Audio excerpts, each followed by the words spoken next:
Middag julle, 'n lekker warm Saterdagmiddag. Alles is rustig en dit is so stil hier om ons. Gewoonlik is hier karre wat jaag en kindertjies wat swem, maar vanmiddag is dit regtig baie stil. Vanmiddag moet julle praat oor om 'n dienaar te wees. Dis 'n genadegawe en ek is bevoorreg om een van daai dienaargawes te hê. Ek sal eerder gaan skorrelgoed was as om kos te maak. Maar dit gaan oor vroue. In die Joodse tyd, of in die Hebreëse tyd, was vroue maar altyd in die agter die gordyn, kan jy maar sê. En hulle het gesorg vir die huis, die kinders, vir versorging van die siekes en die oues, skoonmammie wat ouer geword het, of familie wat ouer word, het hulle versorg, en baie van hulle het tot in die lande gewerk, hulle het die lande bewerk, hulle het die diere versorg en opgepas in die veld, en dan moes hulle nog kom kinders versorg, en in die ou tyd, in die Ou Testamentiese tyd, het die vrouens maar regtig baie werk gehad. Die mans het eintlik maar hulle was die leiers en die oueres van die familie, en hulle het maar eintlik net, hulle het ook gewerk, hulle het ook die diere gaan oppas, en maar hulle het, die vrouens het die meeste van die werk gedoen. Hulle sê dit is steeds 'n algemene siening in ons samelewing, al word dit miskien nie hardop gesê nie, dat vroue moet versorg en bedien. Mans en kinders het die reg om versorg en bedien te word. Dit is nog steeds so, ons vrouens is mos nou maar versorgers. Christenvroue vind dikwels bevestiging van hulle godgegewe rol in Bybeltekste wat sê dat 'n Christen moet dien, nie heers nie. Hierdie tekste is egter bedoel vir alle Christene, nie net vir vroue nie. Jesus het sy disippels se voete gewas as 'n vorm van nederigheid, en dit is ook dienaar. In Markus se wêreld was vroue verantwoordelik vir die kos, die versorging van siekes, en om deur stories die samelewing se waardes aan kinders oor te dra. Aan oor hulle het die geskiedenis vertel, en hulle het die planne gemaak, maar Markus gebruik juis hierdie kenmerkende vrouetake wanneer hy wys hoe Jesus geleef het. Jesus het ook kos gegee, genees en waardes oorgedra deur stories of gelykenisse. Hierdie vroulike optrede word die manier waarop God teenwoordig is by sy mense. Jesus het dieselfde verwag van sy disippels, wat mans was. Hulle kon dit selde regkry omdat hulle vasgehaak het in hulle konvensionele manlike rolle wat gedraai het om mag en eer, volgens Markus 10 vers 42. Volgens Jesus is hierdie manier van doen wêrelds.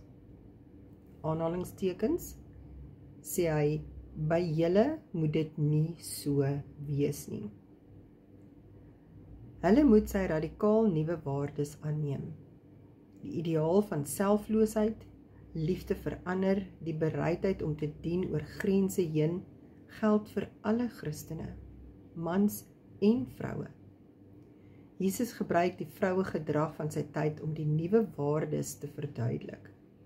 Dit beteken nie dat daardie konvensionele vrouelolle vandag nog steeds voortgesit moet word nie. Inteendeel, 'n heel nuwe manier van leef vir almal is wat Markus voortstaan.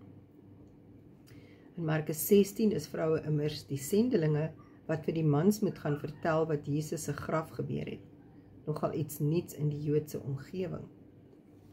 Vir my is dit vandag lekkerder om iemand te kan bedien.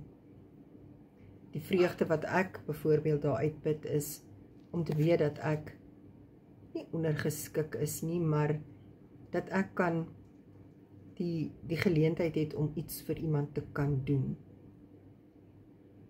Vir iemand iets te kan wees, soos 'n steunpilaar, of 'n vriendin het my nou die aand gebel en sy was verskriklik ontsteld en vir my gevra om vir haar 'n gebed te doen. Dit was vir my 'n groot eer en 'n voorreg. Eerstens omdat ek kan bid, ek kan intree vir haar, en dan dat sy my gevra het om vir haar 'n gebed te doen. Jo, hoe meer nederig het ek nie gevoel nie, want ek het gevoel, jene, ek is nie 'n geleerde nie.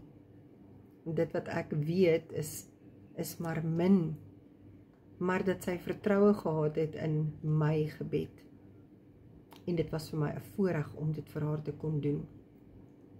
Ons moet mekaar ondersteun, ons moet mekaar bedien.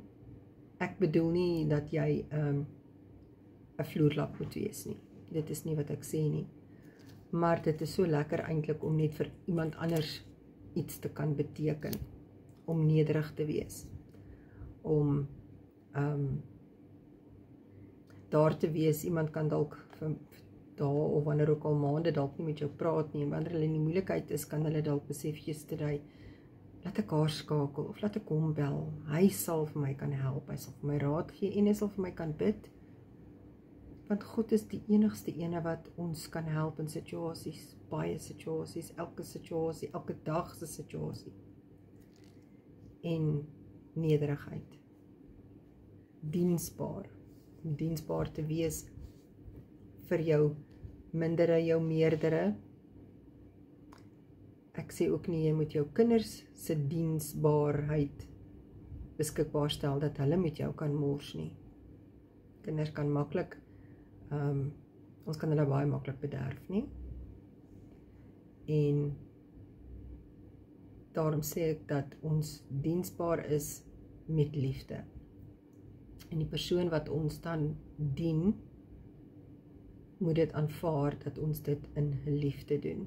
Jou hart moet ook dit in liefde regtig doen. Dit help nie, jy doen dit, maar jou hart is swart daaroor nie. As jy dit doen onwillig, is dit nie 'n goed gegewe gawe nie. Jy moet dit regtig in jou hart met oorgawe doen. Mag julle 'n wonderlike Saterdagmiddag verder hê. Mag julle die naweek goed rus en geseënd is elkeen van julle. Mooi dag verder, hoor.